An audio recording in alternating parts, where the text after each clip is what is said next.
Hi friends అందరికి ఈరోజైతే మీ అందరికి ఒక విషయం చెప్పాలి. ఇగో కిట్ట బియ్యం చూడండి.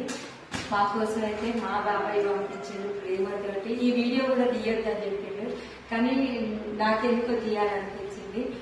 అయితే మా పరిస్థితి ఇప్పుడు ఎట్లుందంటే 4 సంవత్సరాలు చేసిన తోట కౌలైపోయింది. ఇల్లు నాన్న ఉన్నప్పుడు కట్టిండు కూర్చే, అది కూడా తీసేయాల్సి వచ్చింది.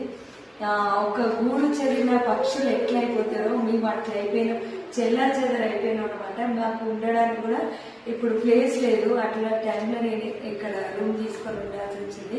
అయితే ఇవి నాకు వేపేయడానికి నన్ను ఒక్క మాట కూడా అడగలేదు బాబాయ్.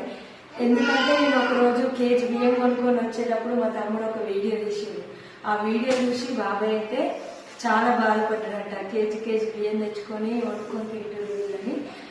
ఇంత పెద్ద ఫ్యామిలీ ఇది సరిపోవని చెప్పి ఒకేసారి 1 కింట బియ్యం వేయించింది అనమాట. నేనైతే ఫుల్ హ్యాపీ.